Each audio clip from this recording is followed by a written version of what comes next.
Hey, what's up, guys? This is MJ and Dane, and this is the Check Engine Life podcast.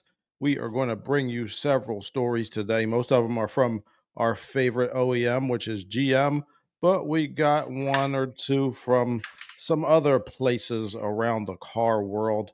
So let's go ahead and get started. Dane, this is crazy. You know that I went to go visit Dane this weekend. I don't know if you guys know that, but Dane and I are friends in real life. So I went to go visit him this weekend and we got into a little bit of mischief. Let me go ahead and share this with the world. Dane, they caught us on camera. Look at this. Now, look, this is Dane on the motorcycle or the dirt bike. I don't know what he did, but the cops were after him. He tried to turn. Look, Dane is acting crazy. Yeah, Dane, he's what's out of his wrong with you? I don't know, out of my mind. It was the So bath then salts. Dane came back, Yep. right? And of course, I don't ride dirt bikes, but I was watching, and look what I did right here. Look what I did. I told the cops to go the other way so that they would not catch my friend Dane. Oh man, this is wild. But then look, it got late. It went to the after. It went to nighttime. Dane is still on his bike. He falls down. Yep. Dane falls down, and then he tries to go get back on his dirt bike. Oh, of Dane, course. hurry up, Dane. You gotta get back on the The bike. cops are right. Oh, the cops caught Dane again. Oh, he's right Oh, there. dear, here I Oh, come. You're right here. This is there's me. buddy on the there's MJ on Then the he four-wheeler. jumps on the four-wheeler with me and we got away. See ya. That is wild. See, Dane, we can't hang out too much because we get in too much trouble. That's true. Only once in a while. All right. I've never done So anything like that before in my life. yeah, okay. We see you right on camera, Dane. What are you talking about? Yeah, I know. Oh well. What's up, people in the chat? Feel free to come on by. I'm gonna drop the link. Man, they changed my icons. I'm gonna see if I could drop the link. And if anybody wants to come through and be on live with me and Dane or Dane and I, feel free to hit the link. Just try to have a good internet connection and some headphones and try not to use any swear words Yeah. because this No is a cursing. family show. That's right. And it's the Lord's Day. That's right. So let's see. Let's get to our first story. And this is about the Corvette ZR1.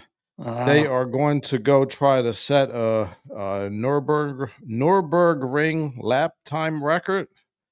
And this is the most recent one. This is July 11th mhm. story in GM Authority 2 days ago.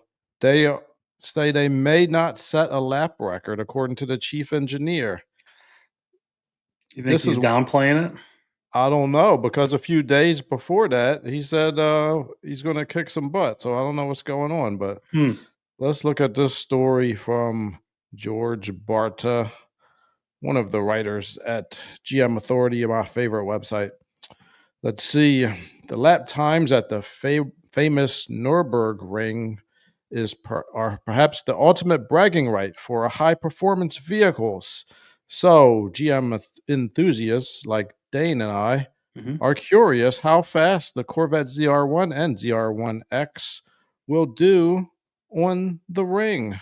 So, Chief Engineer Tommy Roma said in an interview with CarBuzz that an update is coming soon, but he implied that we should temper our expectations. Uh-oh. Dane, what do you think? Do you think they're scared or you think they're trying to downplay it? I What's think going he's on? being modest. Yeah. I think they know that they developed an absolute weapon, but it's, I mean, to still compete with like the Porsche GT3s and the NSX and GTR, like that's still a high feat. So if they come short, they don't want to get caught with their pants down, saying they were gonna whip everybody's butt and set new lab records and light the world on fire when it doesn't happen. So I think he's Yeah. just being modest, and when they come in and they do light the world on fire, hopefully, and they Yeah. can say, "See, we told you." All right. So this is I think you're right, Dane, but this is what the chief engineer says. They Hmm. charge you a lot of money to talk about it, which is the Nurburgring. Hmm. and they want to have certified timing and scoring, and you have to rent the track. Hmm. You have to get safety marshals, pay a licensing fee, pay the filming fee, and if your day rains, oh well. Hmm. So it looks like this costs a lot of money, and he said that's why you haven't seen us set a lap record attempt. So there, I looked into this. I've heard of this Nurburgring track before, but I looked into it. I saw a video on it.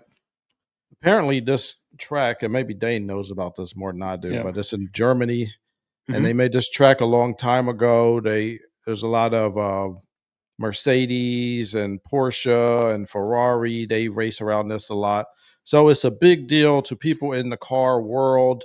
Um, Apparently, some OEMs have cheated in the past, and when they Yeah. say this is a production car, they're gonna have the production car time, but it's not really a production car. Like sometimes they will have tires that aren't on the production version, or they'll have a calibration. Dane, you look like you want to say something. What do you got to say? Yeah, that's all true. Sometimes it's shock tuning and valving.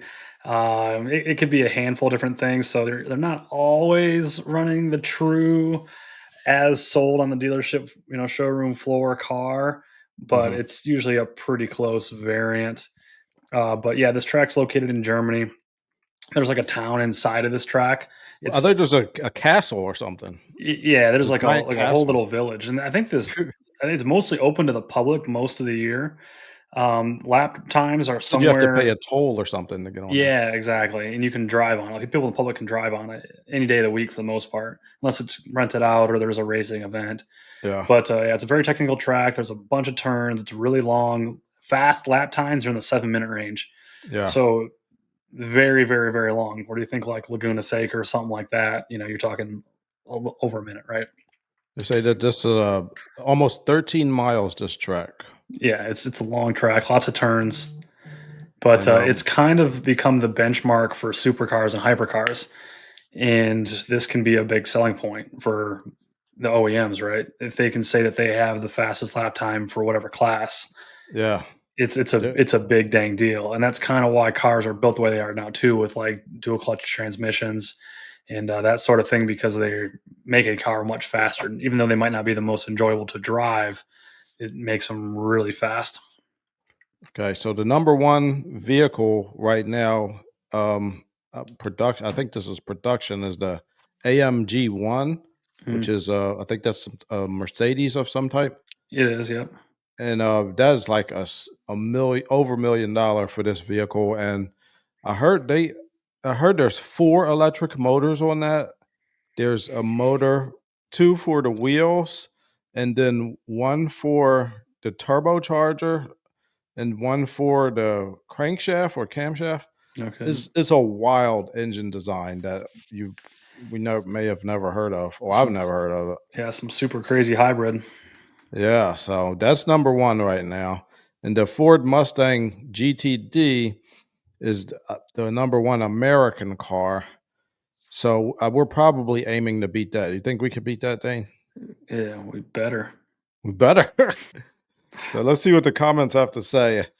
So after reading, sounds like the Corvette did not get ideal conditions to put down any real good times at the Green Hell. They call it the Green Hell, this track. Mhm. They better beat the Mustang and the Viper. That sounds like Dane's cousin wrote that. Yeah. But yeah, they and this from what I heard, this is kind of a dangerous track. Like people Yep. have died on this track. There's a Oh, lot of yeah. elevation changes and there's lots of difficult turns. So Mm. it's a hard track. I guess that's why they call it the Green Hell. Yep. Yeah, it's very difficult. Yeah. Next comment. Competing with a $3 million low volume supercar is no mean feat for Chevy. AMG 1 is hardly a daily driver. The GTV is a joke. I think he's talking about the Mustang Mustang, yeah. GTD, maybe you meant to say. Oh, yeah. This guy says, I think the target for the ZR1/X is the upcoming 91 GT2 RS. The old 911, yeah. 991 version is for that for that around 6 years ago did a 640-ish. Wow. Yeah, I it's would really fast. imagine the new one will be at least a few seconds faster. So I would imagine if Chevy is serious about knocking the 911 off their perch in their backyard, it would be targeting for 635. Oh boy. Mhm. This last comment: stop all the drama, run the ring, break the record, and be done with it. GM is such a pansy. What? They will spend 200 billion to get into F1, but won't spend to keep the Corvette fans give the Corvette fans what they want. Certainly, the ZR1 can break 640 and probably better. Just do it. Yeah, I wonder who's driving that car. That makes a big difference too, you know? Oh yeah, the driver is really important Yeah. in any race. Sometimes Yeah. that's more important than a car if it's a really good driver. Right, yeah, and conditions aren't right to go that fast, you're just never gonna go that fast, so you gotta play it safe. You can't just wreck your car and then kill your driver and just say, "We'll try again next time," you know? Yeah. Like, you gotta you gotta be a little more cautious than that. Yeah, that would be a disaster if somebody Oh, got hurt. exactly. So yeah, they got to be careful and not spend too much money. We can't just spending money like it's water. All right, so this is a Mercedes AMG one. Mhm.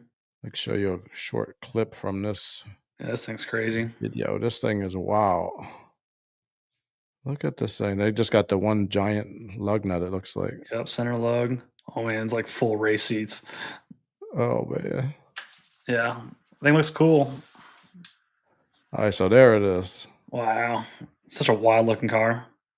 Oh, and it's like it has these fins in the fenders that open and close to For help the downforce. brakes on. I think Oh, it's to yeah. help the brakes or something, or maybe downforce too. See, those are fins on the side. Oh, okay, You yeah. see, and I don't know. Wow.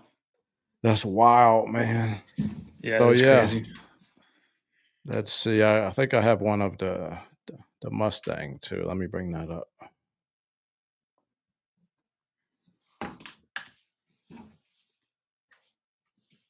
So this is the Mustang GTD. This is our big competition, Dane.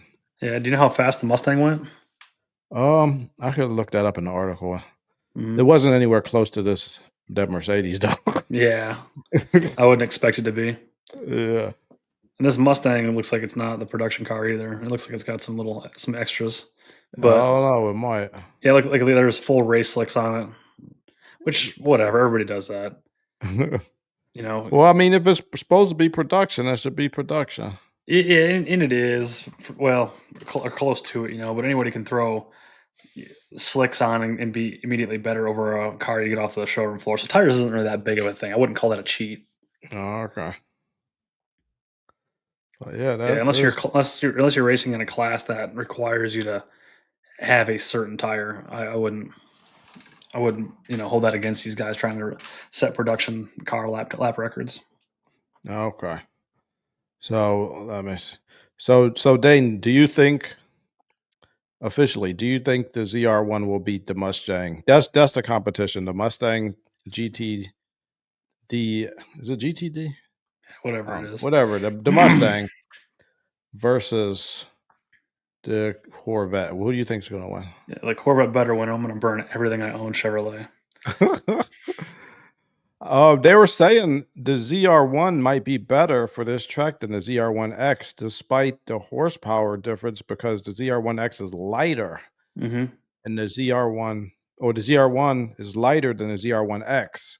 Hmm. So they're saying the ZR1X, the hybrid system really just helps you when you initially take off. Yeah. So since most of the track you've already done that, Yep. ZR1 might be faster on that track. What do you think? Yeah, it's very possible, and it could come down to suspension too. You don't want a suspension too stiff on a track that's a little bit rough like this one is.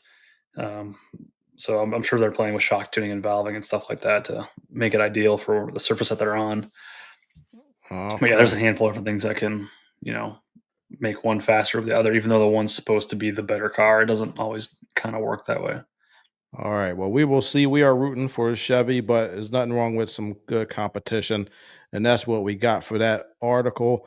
Guys, what do you think in the comments? Let us know. Which do you think the Corvette is going to beat and be the best American car on that track?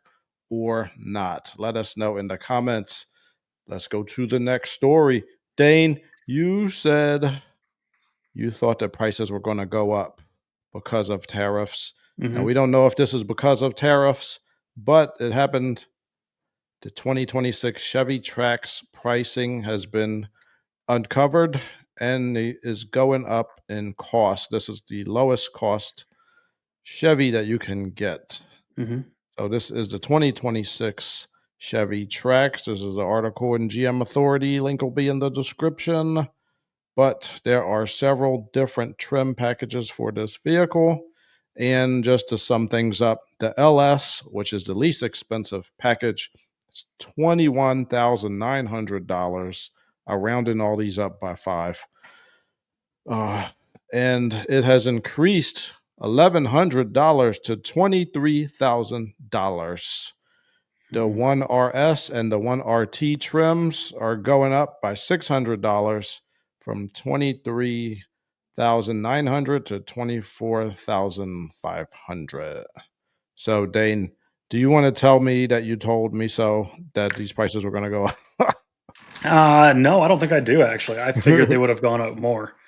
Yeah. So I don't think there's ever been a year where the new version comes out and it's less money than the previous year. Has No, that ever happened?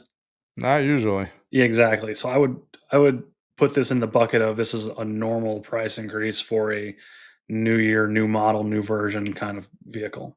Well, it's not that much of a new version, but I hear what you're saying. Yeah, well, there's probably some changes and whatnot. Like it seems like every year they go up a little bit.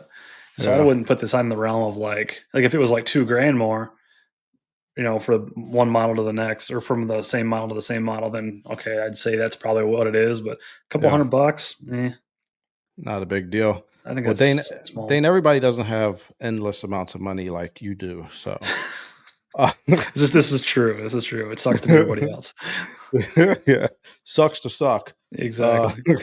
But I looked up some numbers for people. If you're looking to get a Chevy Trax and you have the money in your pocket right now, I would probably go ahead and get the 2025 version because it's a little bit cheaper and there's not very much difference between the 2025 and 2026. I looked up some numbers on the car financing calculator, and let's see. If you get the $23,000 Chevy Trax, which is the trim above the lowest one, Hmm. and if you have a down payment of $400 and good credit, meaning from 660 to 719, and you have the loan term of 60 months, which is 5 years, your payment is going to be approximately $400 a month, approximately. So that doesn't seem to be too bad. Is You that think was $400 down or $4,000 down? 4,000? Okay. Yeah. So it'd be about $400 a month. Now, if you have really good credit, it'll be less than that.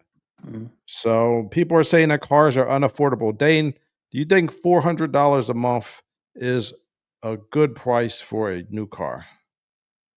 You're asking the wrong guy that question. What? I'm gonna say buy cars cash. Cash?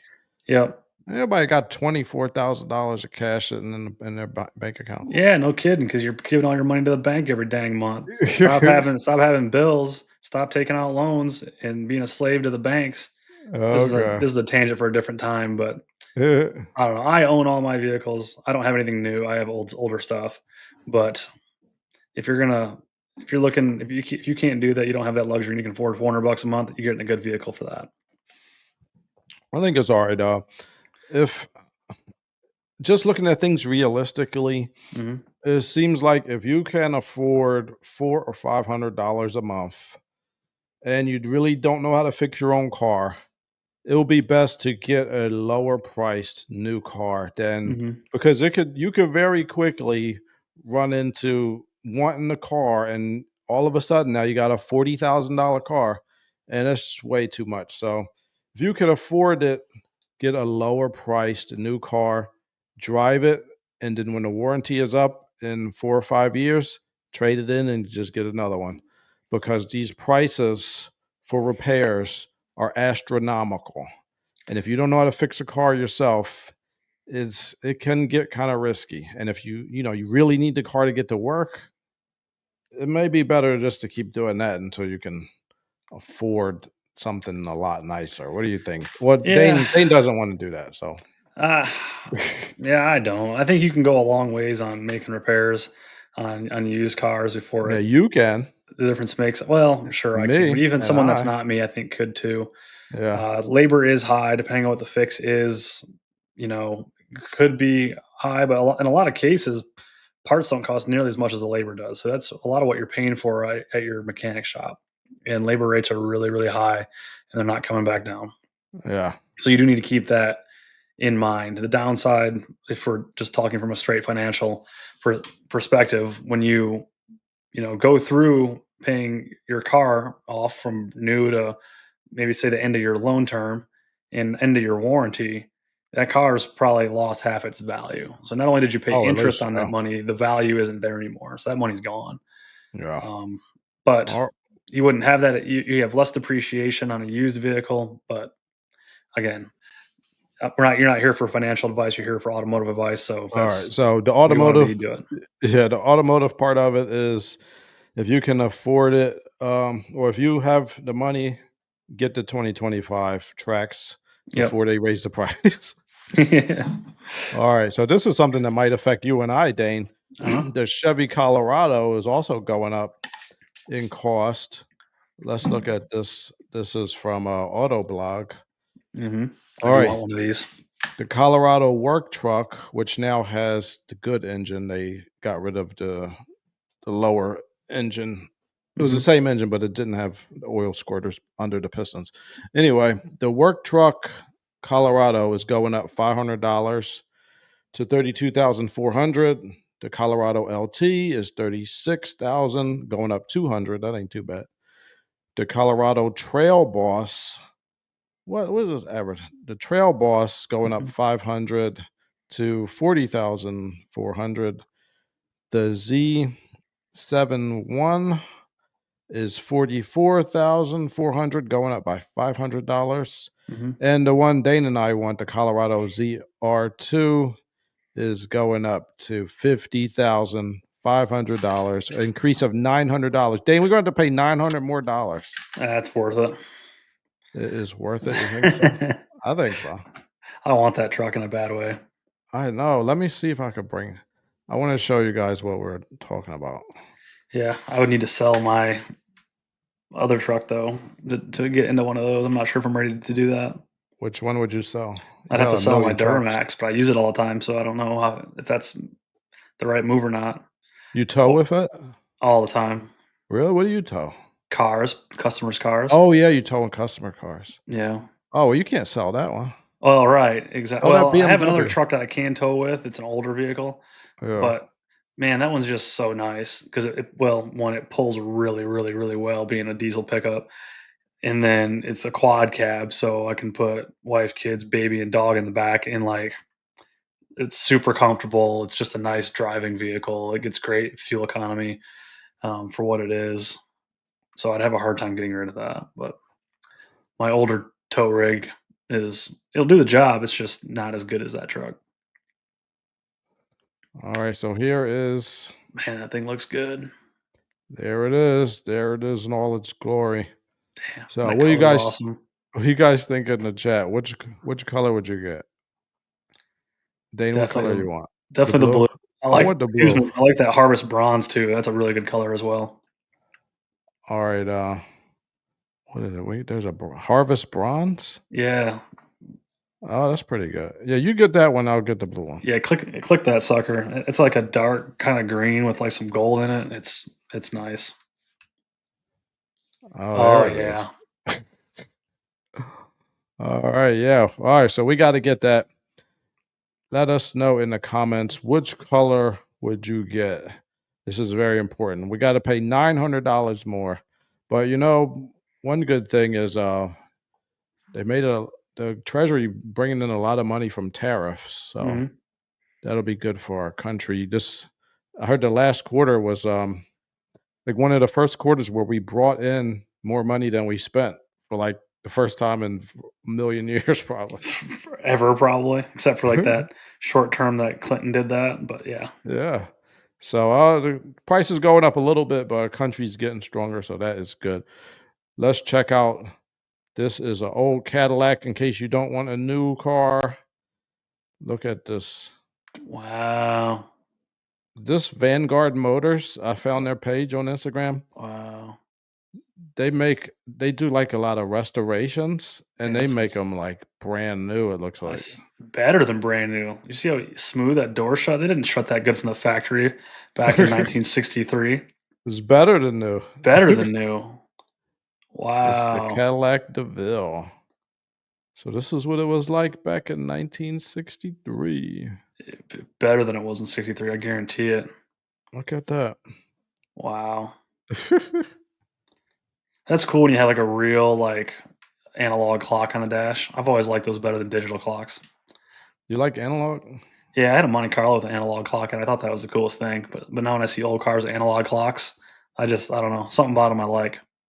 All right, Dane. I want you to see this website from them. Hmm. This I want to go there to this place. This is in Michigan, uh, Where and at? I don't know. I Does it gotta say look what it up. city? Uh, where is it? About Us. I'll find it. It's in Michigan somewhere. Probably near Detroit. I want to go. I'm gonna be in Detroit in like 2 weeks. Maybe I'll go check it out. Let me see. Contact Yeah, hit the contacts, see where they're at. It might have an address. Plymouth, Plymouth, Michigan. yeah, that's Yeah, just outside of Detroit. that's not far from Detroit. Dude, I might have to go check that out when I'm there. Oh yeah, no, I want to go there. Look at these cars. They're expensive though. Well, they should be for what they are. They ain't Like that cheap. 53 Chevy truck, man, that thing's pretty. I mean, it's a full restoration, obviously, but Oh yeah, so that one is 130,000. yeah. Look at that 68 Chevelle. How much do they want for that? Bottom right. 68 Chevelle, 150,000. Buddy. Look at this blue Camaro, it's quarter Yeah, million dollars. that thing's beautiful. Resto mod. Mhm. Roadrunner, they got a K10, Heck yeah. Square body Chevys, buddy. 87 K10. Wow. They got a Shelby, 65 Shelby, 2020 Shelby. The 65 Chevy's really cool. Dang, look at this 69 Corvette. Yeah. Oh my gosh. They got I just want to go for a tour. Yeah, right.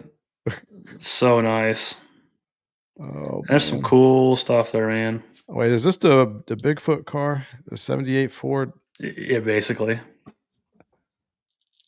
All right, so Welcome back to Vanguard. this is only $170,000. But it's in Damn. like perfect shape though. So are they just the dealer or are they doing all the restorations? I don't know. I think they do it. I need to look into these guys some more because they have some really, really, really nice stuff. Dang, look at that. Yeah, this is the kind of stuff that gets me excited. This is also kind of this kind of stuff that I work on for people too. Yeah, maybe they'll hire you. No, the customer just need to come to me. I'll give a better price. Oh yeah, danger competition with Yeah. Vanguard. But yeah, this is like they doing paint and interior. Yeah, all the fitment work. So they're doing more than just Oh yeah, fix whole modern engine, repair. modern front end drive. There you go. There's another CVF system that company used to work for. So that whole front drive accessory on that Oh, that's engine, the SERP setup, that dual belt, yep, with the valve covers. Yeah, we made all that stuff when I used to work there. all right. Dane, did you invent that when I you did not worked invent it, there? but I perfected it. You perfected it. It had some Uh, flaws. So you There's a lot of things I fixed. so you did fix some things on it?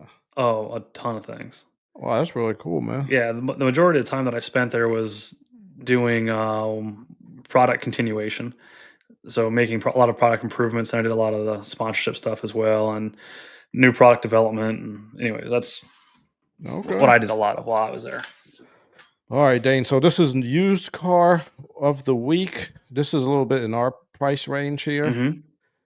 It's 2007 GMC Yukon for about $10,800. Dane, you like this? I do. Is it 4-wheel drive or 2-wheel drive? This one is where is this? is no wheel drive. No, Oh, oh, I can't find it. But it seems it's cheap for as clean as it is.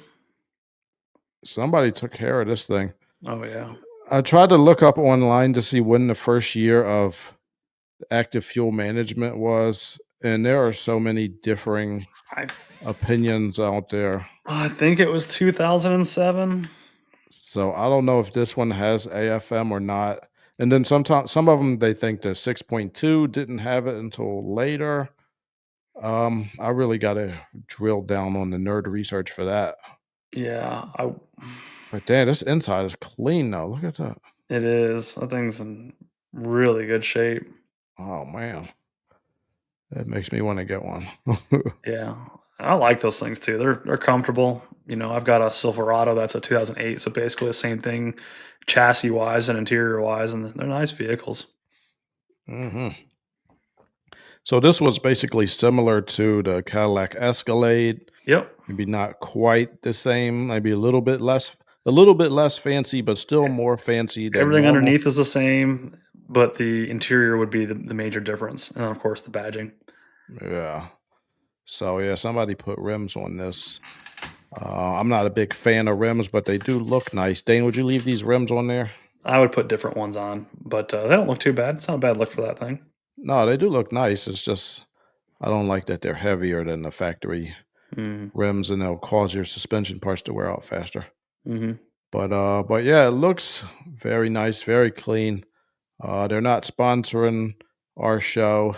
Nobody is sponsoring our show. No, But I we're just wanted self-sponsored, self-sponsored, self-produced. I just wanted to show you guys it because it looks nice. I don't know. Yeah, there's good stuff out there, especially if you're willing to travel a little bit. Yeah, so if you can't afford the brand new Chevy Trax, you could get an older Yukon. Yeah. Now, Dane, everybody and their mama is crying about the AFM system. But the thing is, I look at it a little bit like a timing belt. This is just something you're gonna go in there, it change maybe every 75 to 100,000 miles. hmm I'm like, I just get it over with.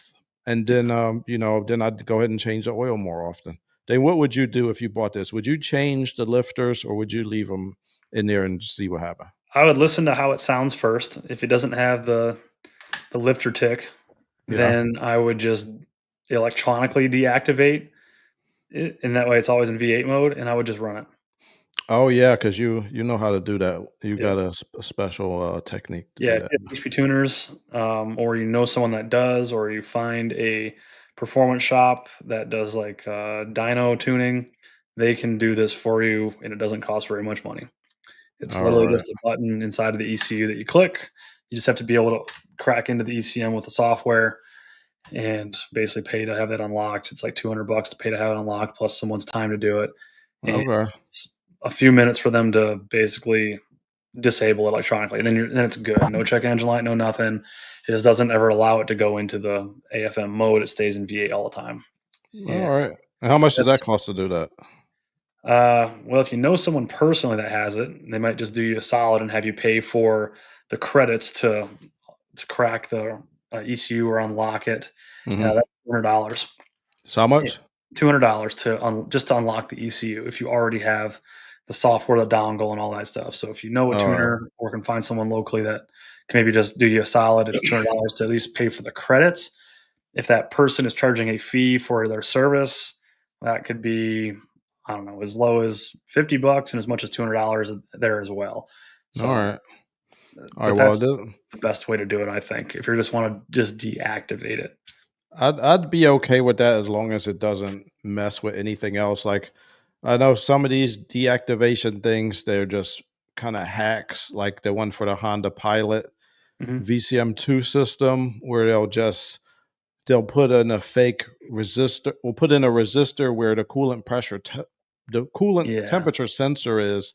So the car thinks it's the same temperature at all times, and that temperature is slightly below where it warms up, where the cylinder deactivation will come on. And I don't like Yeah. that because you need to know what temperature it is. You're going to be running too rich. You're going to mess up the catalytic converter.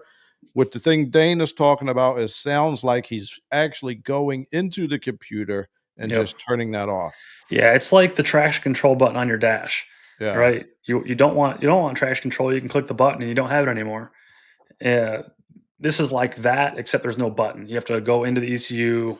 You can they'll have a Windows computer that they're running with, right? So it's basically you'll have a whole list of different items and that the ECU is monitoring, and there's a button for Mhm. deactivation of the AFM system. Click Okay. that button, save the log file or the calibration file, and you're done. It's just turned off. It's just like pressing a button. Okay. All right, cool. Hey, everybody in the chat, thank you for joining us. Please go ahead and hit that like button so we can get this information out to more people. We're going to be focusing on mostly GM information and stories going forward. So, people, if you like GM, this is the place to be. Let's see. I want to show Dane. Some people try to fix their cars and they accidentally mess stuff up. I'm sure you have heard of this. This is a clip of somebody. They are putting they're putting fluids where they're not supposed to go. It looks like they're trying to put windshield wiper fluid in, and it looks like she's putting it in the engine, That which looks. is not where it's supposed to Oh go. boy, that's This gonna be is not going bad. to work out well. Uh-oh. You Oh tried, no. and it's an Audi. You know it's gonna be cheap to fix. Ugh, I wonder if this is my ex-girlfriend. probably. It might be. Oh, uh-oh, spaghetti-o. Is this That's not fake? supposed to happen. I don't think it's fake. Yeah, just blow on it. This looks fake.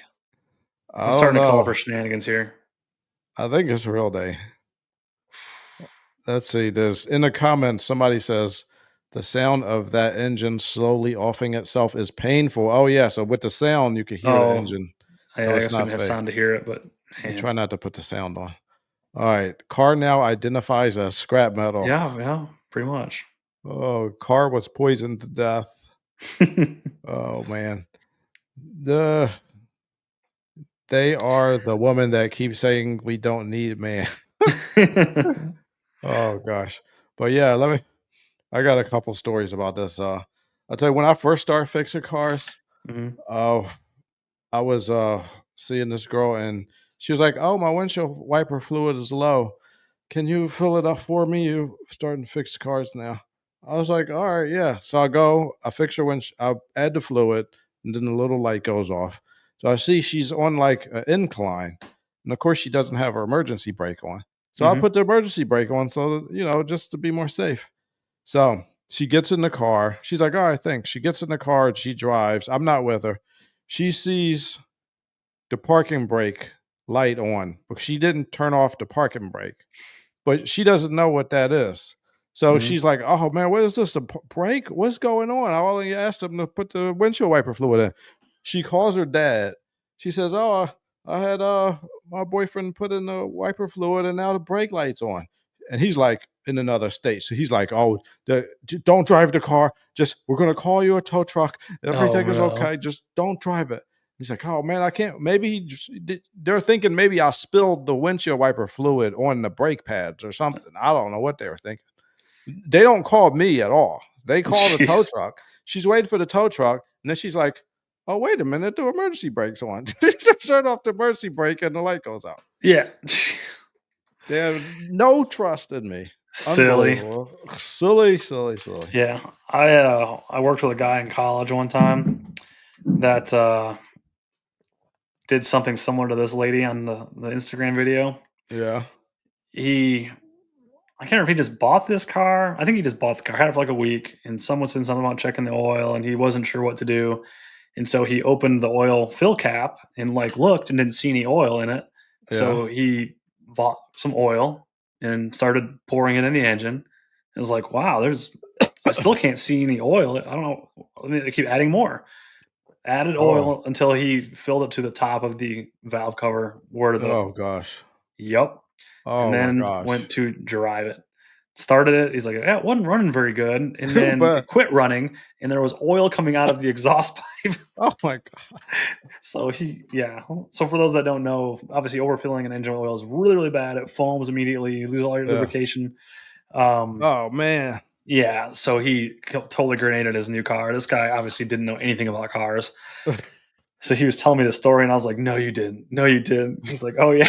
It's like it's so bad. Oh Oh, man, that's crazy. yeah. Yo, one time, this was at my first mechanic job. So I Mhm, was, I was started to get pretty good. I was working, doing all type of stuff. This guy came in. I think he had a Malibu Max, and he had no brake pedal. Like, or his brake pedal was real hard. Like he would step on the brake pedal, and it was like a rock. mhm. And they were like, "What did you do?" So come to find out, he thought that his steering wheel was feeling weird. So he wanted to add power steering fluid. Little did he know he had electric power steering fluid. So he put power steering fluid in the brake master cylinder. Mm. And so he thought that that was where you put the power steering fluid in. So this power steering fluid has now contaminated the brake fluid and ruined his entire system. I had to replace every single part of that brake system. Cost that man Oh, $1,500. The awesome. master cylinder, every caliper, all the brake hoses, everything. Everything had to be replaced. It was He got out ridiculous. cheap. I figured you were gonna be a lot more money than that. Well, this was $1,500 in 2006. Oh, okay. So That's or like $10,000 2007. today. Yeah, so it would probably be closer to 2,800 or 3,000 today. Yeah, it's a lot of parts and it's a lot of time to replace all of them too. Yeah, so guys, you got to be careful. That isn't just a woman thing. It's I don't know. I think it's everybody thing. It's most people. Most people don't have a clue how a car works besides putting the key in, turning it to on, and then going. Yeah, Which that's just the world that we live in. Very few people have the knowledge that we have. it is what it is. You got to be careful, people. Let's Hmm. look at this. Let's look at this article from the Drive. They're talking about a new Ram 1500 has plastic control arms, but that's okay. And here is why. All right, Interesting. let me just give you the rundown on this article. All right, so this is the upper control arm Hmm. that we're looking at. They're saying that the upper control arm does not need to be as strong as the lower control arm, and they're saying that this is not a completely plastic part. There is steel inside of it, and they Mm. just kind of put that around the steel. So that is what they are saying, and they saying that this has been like this for 7 years. Like it's not a new thing. Yeah. Somebody made a In inst- options. somebody made a TikTok about this or something, Hmm. and they were complaining. Look, Dodge is making parts out of plastic, and this is terrible. But apparently, they've been doing this for a while. Yeah. People say that like they don't test it. Yeah, Like, oh, what is 3D printed this thing and threw it on your brand new truck? No, this stuff has been tested rigorously. Like, you understand, like all the hoops they have to jump through to make sure these vehicles are safe and withstand certain forces on the road. Like, if they were brittle and they were an issue, they would have never done it. Like, the safety standards yeah, they have to run through are just ridiculous. So, totally. if it meets all those requirements, you probably have nothing to worry about. The only thing that would concern me is over time, plastics do break down. So what Yeah, does that look like? Or when would that happen? I have no idea, but also steel rusts and yeah. also breaks down. So does one last longer than the other? I don't know, but We'll as see. far as durability goes, it should be a no factor for most people. Yeah, so that is. I agree with you, Dane. The person who wrote this article, they talked to somebody in the engineering department Hmm. and at Ram, and they were saying it's a composite exterior, but inside it's still Hmm. steel. The spokesperson responded to the criticism that Ram took the cheap route in using composites, but they're saying the final piece is more expensive to build and offers a significant weight reduction versus steel or aluminum. So the part is actually costs more, but it weighs less. And until about 2 weeks ago, we were really, really concerned about miles per gallon until Trump's big, beautiful bill told them to big, beautiful shove their fuel economy standards. So, before that, everything is weight reduction. In order to get the miles per gallon higher, the less it weighs, the better it's going to be on gas. So Yeah. every part gets looked at to try to do stuff like this to it. So it's not just being cheap.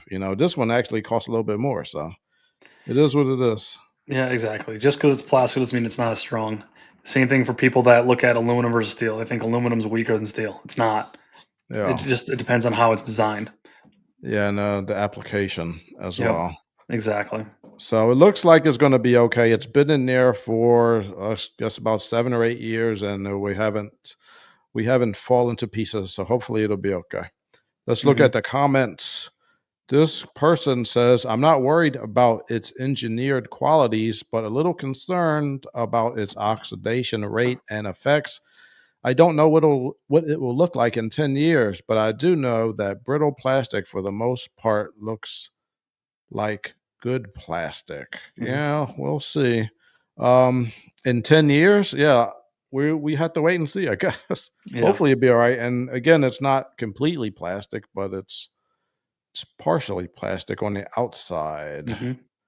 This guy says plastic might be a superior engineering choice, but Ram is trying to appeal to many of the same buyers who won't touch a 1911 that has MIM parts.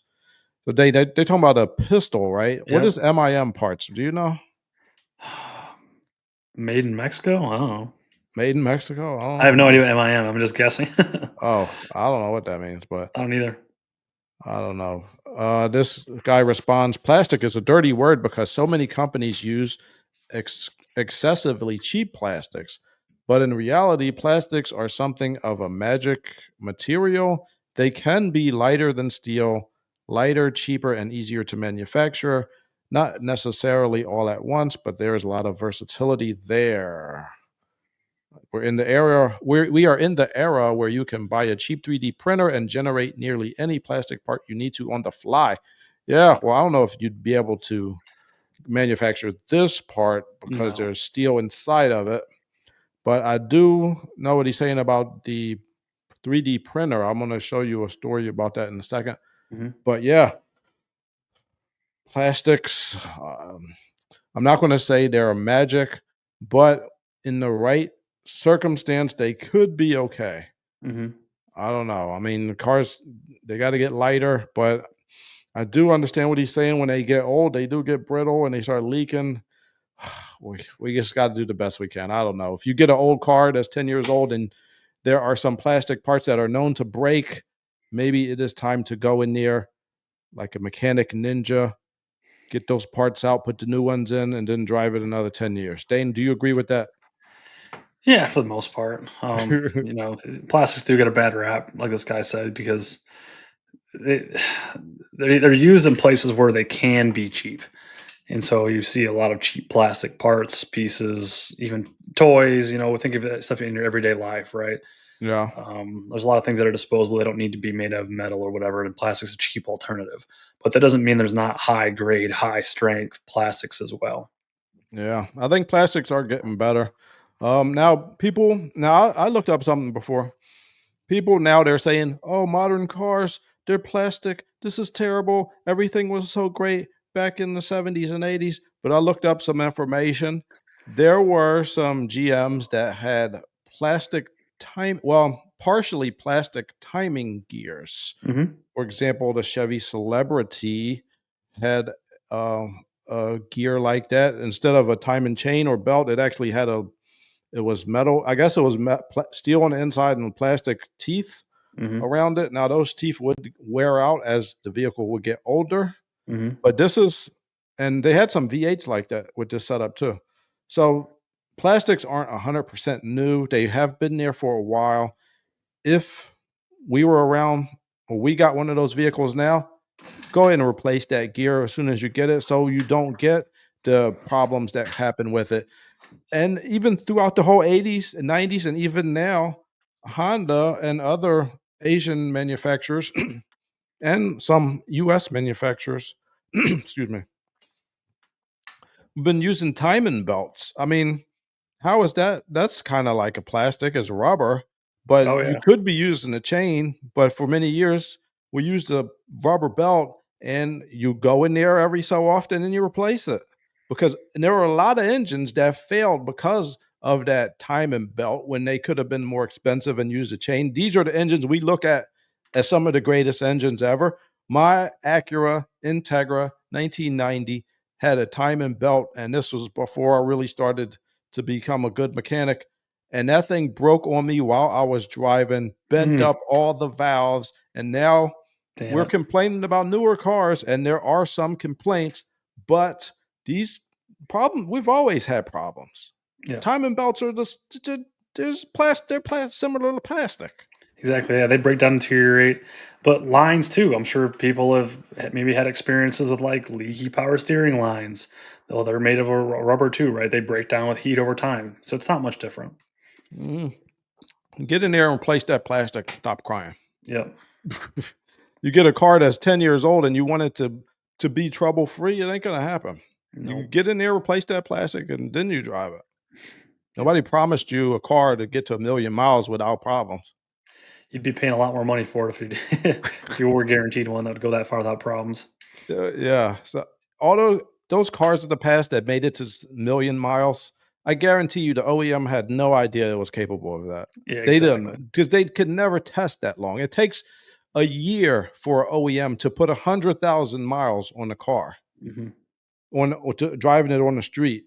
Yeah. So, in order to see if you could get to 1,000,000 miles, it would take you 10 years. The production cycle is 4 to 5 years usually. They Hmm. don't have time to even see if these cars could last that long, and they don't know. They don't know when they're Even gonna if they did last. do 1,000,000 miles in a year, that's not the same as 1,000,000 miles over 20.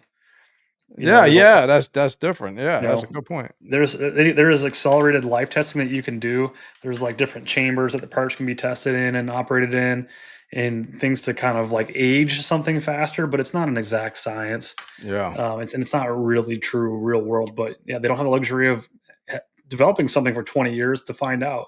I They'll know, just and by the take what time they you learned and did all that, it'd be time to make a new model anyway. exactly, they're too far behind the ball. So they're doing the best that they can.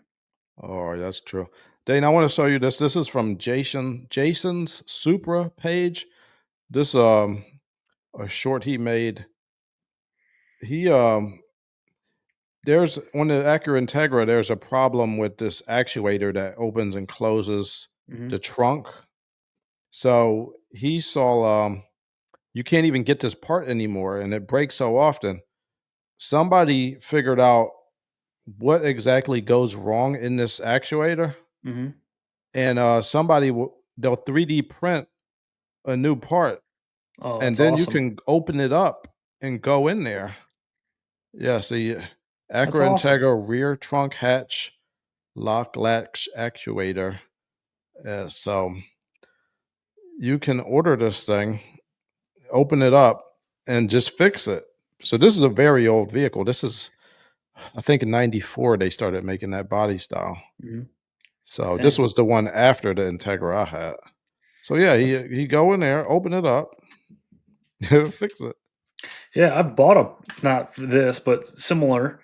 I needed a clip for a map sensor, a manifold absolute pressure sensor for an intake manifold. Hmm. It's like a little two-piece clip. It's like a little like U almost, and it just clips down into the intake manifold to hold the sensor in place.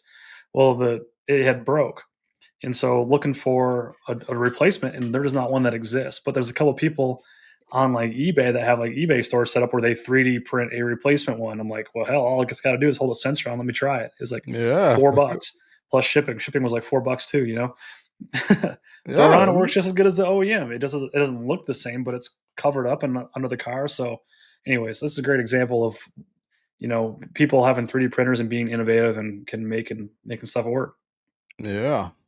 So this guy in the comments says, I love it when people are able to get around the extreme prices people are charging for parts by Mhm. fixing their own something satisfying about the screw you and your prices.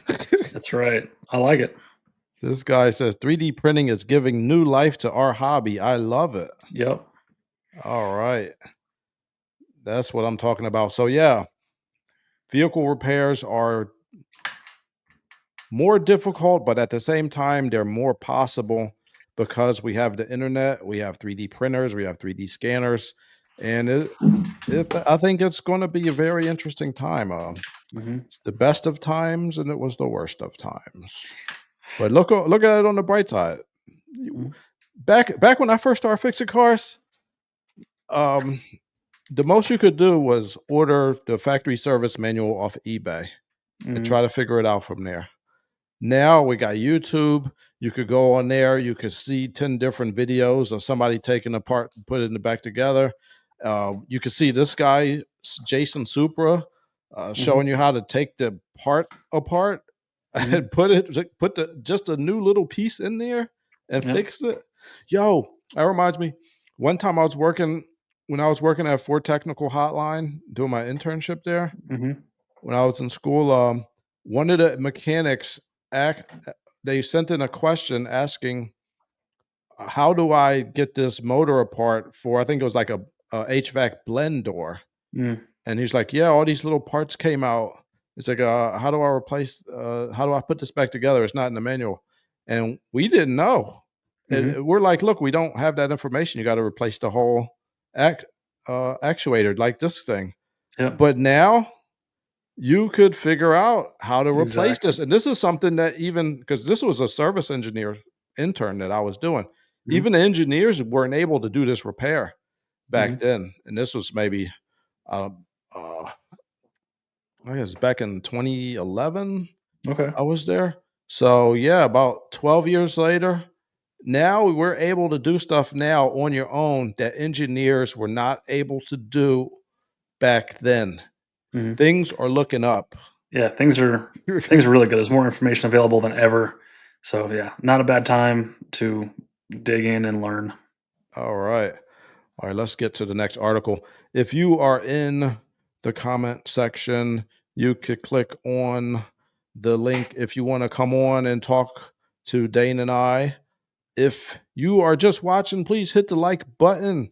That would be awesome. We got to get this information out there, get some positive information out there.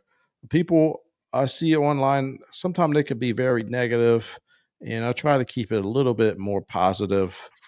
It is possible to fix things. Hmm. Let's look at the future, Dane. This is going to be the last article for the day. This is an article from Car Scoops. A cop pulls over a robo-taxi for an illegal turn, but there's no one behind the wheel. This is by Brad Anderson. This is crazy. This is in California, and they have more autonomous vehicles driving around the streets, and they are exempt from getting tickets, but that ends July of 2026. So in about 1 year, this is wild, man. The cop pulled over the robo taxi. It was nobody to give a ticket to. I bet he was upset. That's crazy. Was it a Waymo? Yeah, it is a Waymo. Yeah. It was a Waymo Have you robo seen those taxi. things? Man, they're creepy. Oh, have I? I think I have seen them. Yeah, yeah. I went on an interview for the Google car. I remember you saying that. Huh? I remember you Yeah. saying that. Yeah, Yeah, I didn't get it. It was right after, I stopped working at Toyota as an engineer, so I think they didn't wanna hire me because they thought I was too used to sitting on my butt to be a technician again. that's true. Look, sitting down all day is harder than you think it is, Oh, actually. I know. It's exhausting. I'd rather be working. Yeah. But anyway. Man. Yeah, these Waymos are creepy, man. The first time I saw them was in Phoenix, Mhm. and they're everywhere in Phoenix. But yeah, it's just car rolls up, and there's a little thing on top that's spinning around, things on the Yeah, side that are spinning around, little radar deals. the And it lidar and the just, radar. yeah, there's people in the back, people in the passenger seat, but there's nobody in the driver's seat. Mhm. It's just So weird. so let's see, they had a video on here. Let me show you the video. Behind the cop. Oh, he's mad. Wait. Alright, so this is the Waymo. Yeah, see the little spinner thing on top? Yeah. Wait, what? Oh man, I messed it up. How's that related? Oh no. Oops. All right, here we go. All right, so the guy is mad that the car won't go, so he went and hit the car. He like hit it on the back. It's just, Come on, let's go. How's this guy not hurry know up. what a Waymo is? Oh no, but what it won't move, I guess. He wants to get by it. Huh. This is on Rodeo Drive in California. Dang, yeah. So I guess the car is confused. It doesn't know what to do. Stupid Waymo. It doesn't like people hitting it. Oh, there she goes. So now it's going, but look, it's going to make a left turn in front, not even in the right lane. It doesn't know what to do. The cop's right behind it. Does it know it's getting pulled over? I think so, yeah. It pulled over. Wow. Pulled over terribly. I That thing is confused. don't know what to do. That thing's very confused. I Was there anybody in it? And they got a passenger? don't know. Maybe it was going to get somebody. Yeah. Oh, here come the cops. You in What are you trouble. gonna do? What are you gonna do? He should mace the car. Yeah. What are these cops supposed to do against these self-driving cars? You Oh, gonna call no. somebody? Yeah, so that is what happened. They pulled them over and there was nobody to give a ticket to.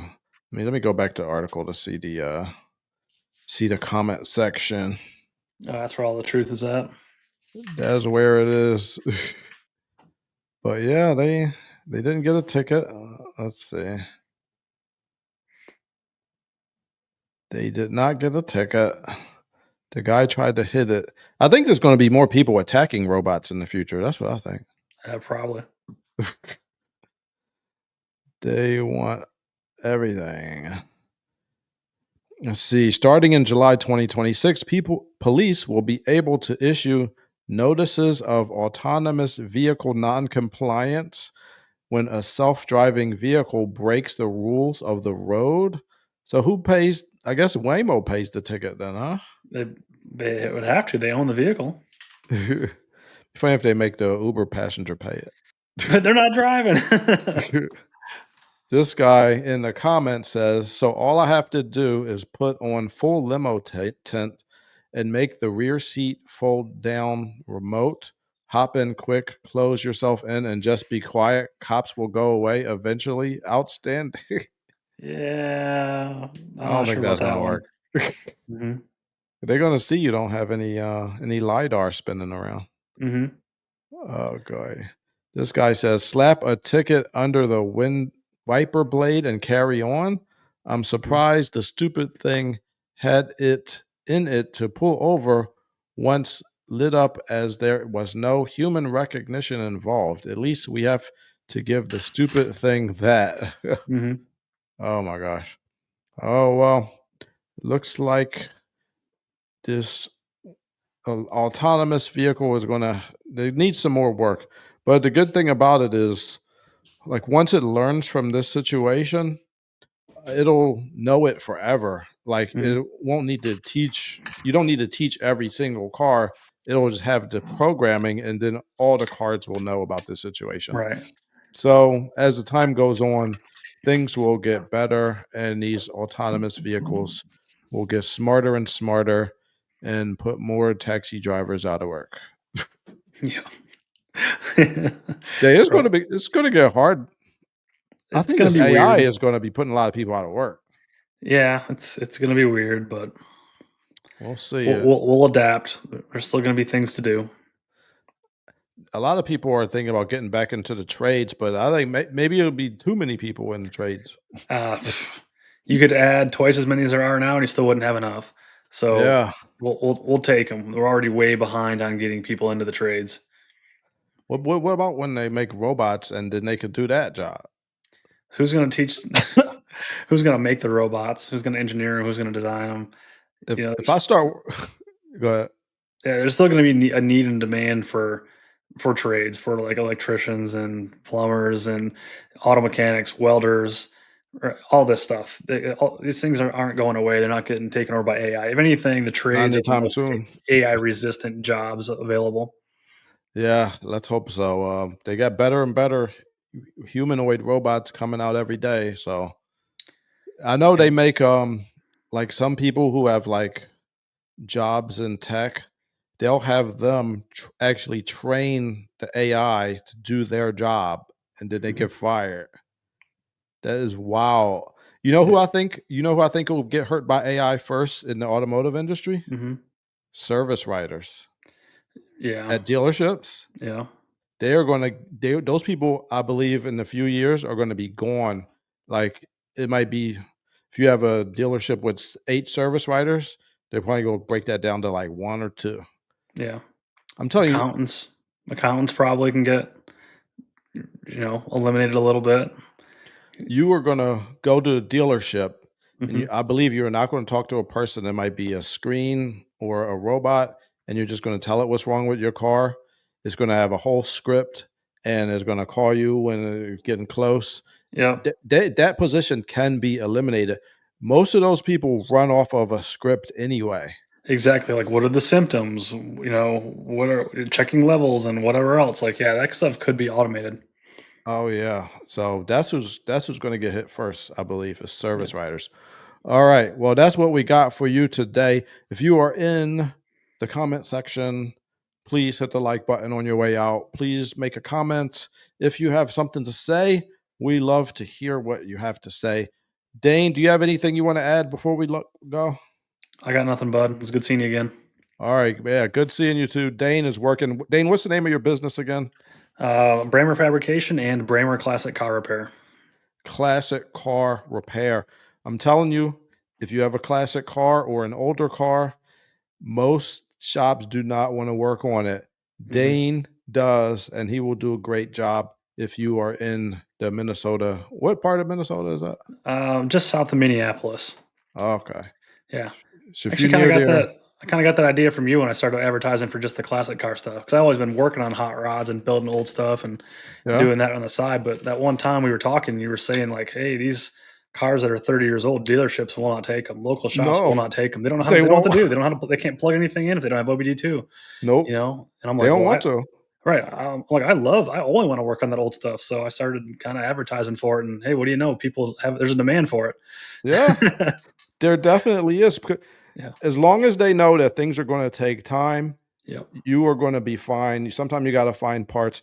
Dealerships and shops do not want to work on old stuff. It takes time. Stuff breaks. You got to wait forever to get parts. People don't understand that. So they just say, "Oh, you got a 25-year-old, 30-year-old car? Yeah, I ain't working on that." Yeah. They're not going to deal with it. Yeah, they have no clue, or they price it way high, and I'm usually going to be cheaper than a bigger shop like that for those reasons, because I'm very familiar with those things. My rate's going to be a little better too, but yeah, a lot of times they just don't know what they're doing, because the first thing they want to do, the first thing they train a lot of techs to do is plug in the OBD2 scanner. In these older vehicles, you just can't do that. Or you're looking at doing upgrades, and shops are made to do repairs. In a lot of cases, not upgrades. So if you want to throw in a newer, more modern engine, right, your local shop's not going to do that for you. If you need to do a custom exhaust, your local shop's not going to do that for you.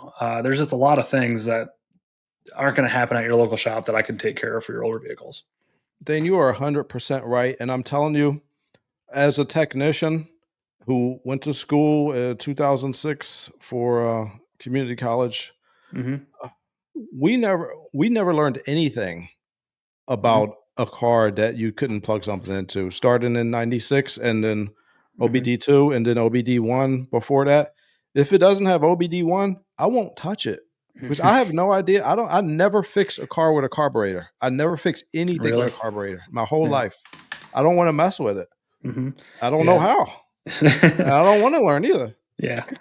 I have a little basic, can read code scanner, but that's it. It's basically the dumbest thing ever.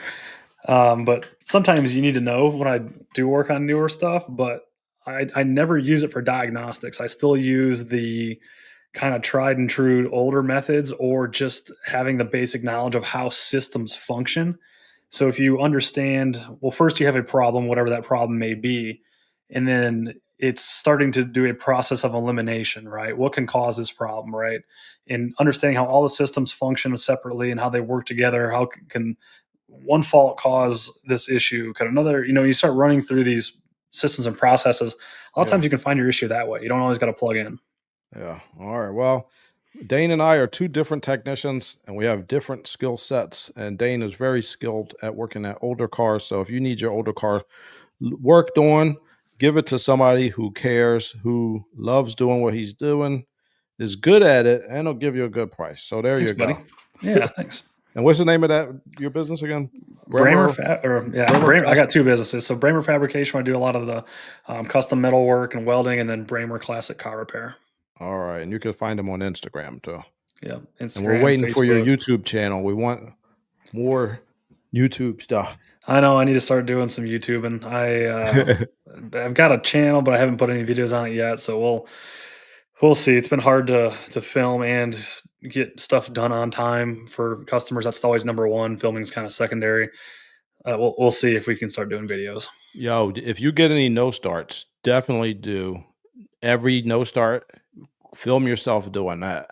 Really? I got a no start video for Lexus. That thing's got like almost 200,000 views. Oh, really? People still watch it. Yeah. No No kidding. starts are a big deal. Yeah. Yeah, well, I should have done that with that Harley Davidson I'm working on now because it's a no start. Been sitting for years, and I fix one thing and then I find another problem. It's because it's sat for so long and that old fuel has deteriorated basically everything in the fuel system. So it's just all got to get replaced. But all right. again, All right. Well, yeah, to do all the no starts, but that's what we got for you today. Thank you for tuning in and have a good one. yeah. See you guys next time.